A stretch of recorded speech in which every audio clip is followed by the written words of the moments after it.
Vois-tu que toi aussi, comme Job, as besoin de crier à Dieu à partir d'une profonde contrition et repentance de cœur en disant « Voici, je suis trop peu de choses.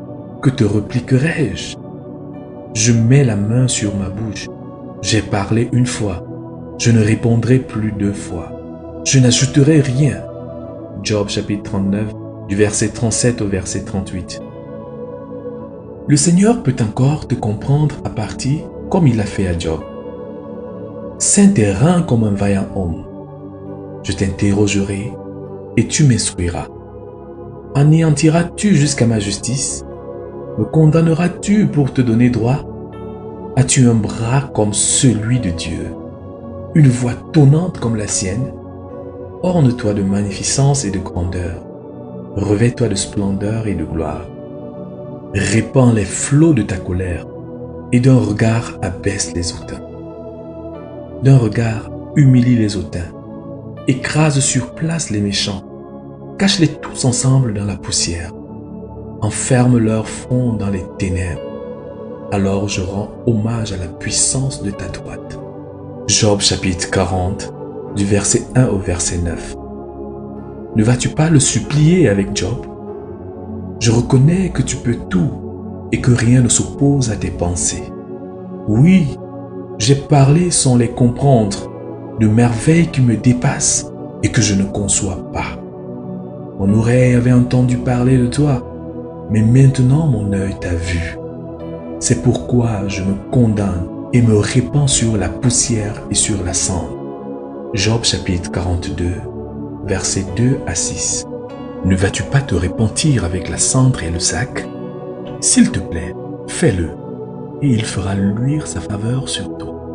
Tu seras alors délivré de ton amertume et de ta folie, et te remettras à travailler dur. Tu seras alors délivré de ton aveuglement et recommenceras à voir à nouveau. Amen. Chapitre 9. La paresse est causée par le désespoir dû aux opportunités perdues.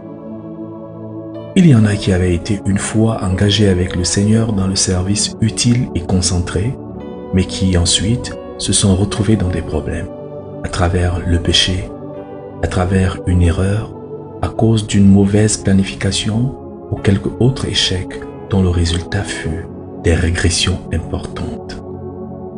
Quand le Seigneur, dans son merveilleux amour et sa miséricorde, arrangea les choses de façon qu'ils puissent se remettre de nouveau au service utile, ils désespérèrent, renoncèrent et s'enfoncèrent profondément dans l'apitoiement sur eux-mêmes et dans l'inutilité. Ils se détériorèrent et stagnèrent. Tout espoir semblait perdu. Bien que de telles personnes semblent reconnaître qu'elles ont été pardonnées et restaurées, elles continuent tout de même à vivre sous la culpabilité des opportunités et des années de service perdues. Elles peuvent dire « J'ai déjà gaspillé 5, 10, 15, 20, 30 années. J'ai déjà 30, 40, 50, 60, 70, 80 ans. Que puis-je encore faire pour le Seigneur? Je vais juste attendre la mort pour m'en aller et par la grâce de Dieu être sauvé comme à travers le feu. » 1 Corinthiens chapitre 3 verset 15. Pour ce qui est d'un service utile, c'est trop tard pour moi. J'ai gaspillé ma vie. J'ai tout perdu. Cette manière de parler et de penser est initiée par l'ennemi qui veut te tenir en permanence en captivité. Souviens-toi, quel que soit ton âge avancé, quelles que soient les nombreuses opportunités et années que tu as perdues, Dieu n'en a pas fini avec toi. Il dit « Car je connais les projets que j'ai formés pour vous, dit l'Éternel, projets de paix et non de malheur, afin de vous donner un avenir et de l'espérance. Vous m'invoquerez et vous partirez. Vous me prierez et je vous exaucerai.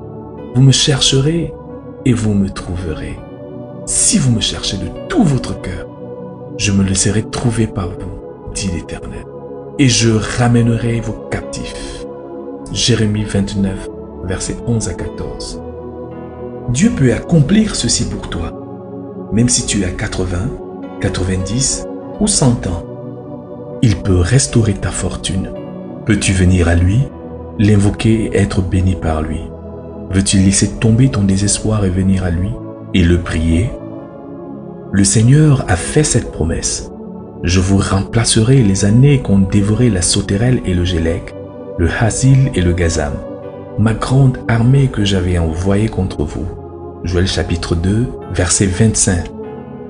Dieu est en train de promettre qu'il te restaurera les années que la sauterelle du péché, le gélec de l'indulgence, le hasil de la paresse, le gazam du moi ont dévoré.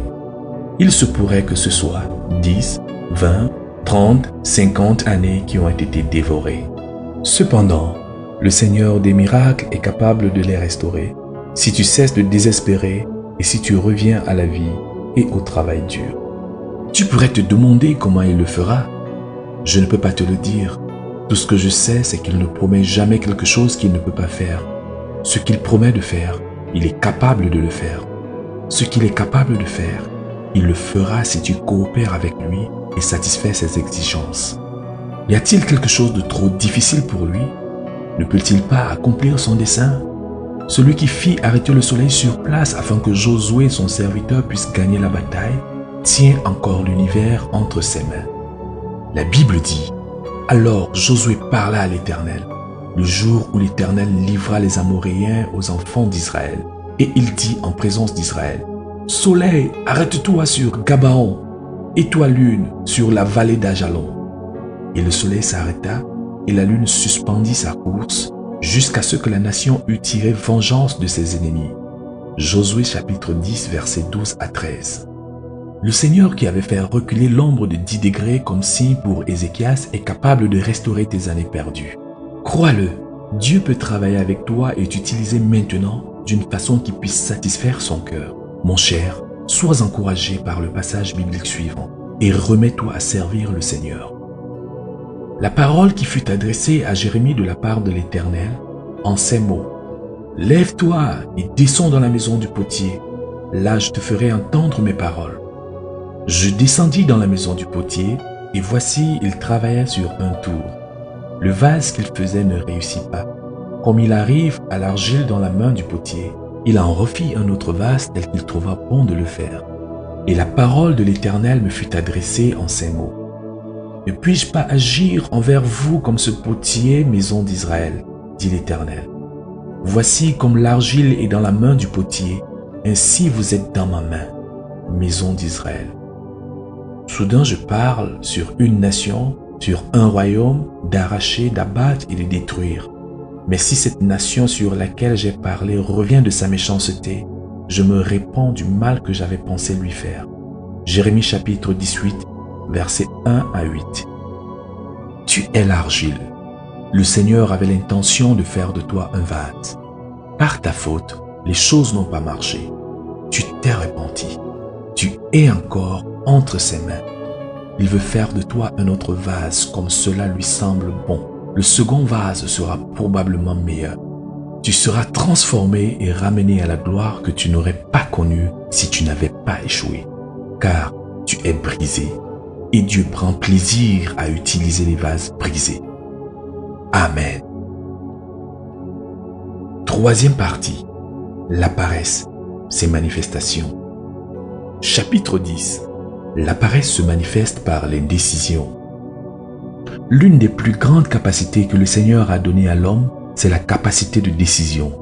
À travers les Écritures, les gens sont appelés à choisir, à prendre des décisions. Le Seigneur s'attend à ce que cette capacité soit développée, fortifiée et utilisée pour sa gloire. La personne paresseuse, par un refus constant de prendre des décisions, et cela par crainte du fait qu'une décision prise est une décision exécutée, permet que cette capacité souffre du manque d'utilisation. On trouve ceci chez les hommes qui passent toute leur vie à chercher une femme à épouser, mais sont incapables de prendre une décision et d'en choisir une. On trouve aussi cela chez des femmes qui restent célibataires parce qu'elles n'arrivent pas à décider si oui ou non elles doivent accepter l'offre qui leur est faite. Parce que le paresseux a peur d'endosser les conséquences de ses décisions, il peut facilement rejeter la responsabilité sur un autre et dire « S'il te plaît, prends la décision pour moi, choisis pour moi, j'accepterai tout ce que tu décideras. » Une telle attitude ne doit pas être prise pour de la loyauté. Elle n'en est pas une.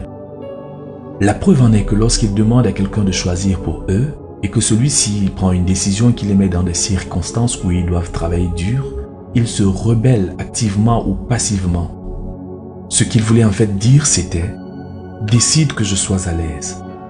Décide et mets-moi dans des circonstances telles que le Dieu que j'adore, le moi soit le plus à l'aise. » À cause de ce manque de volonté à prendre des décisions, la plupart des gens paresseux ne vont nulle part. Ils sont un échec tragique. Ils ont enterré leur talent et ceux-ci demeureront enterrés jusqu'à ce que Dieu fasse quelque chose.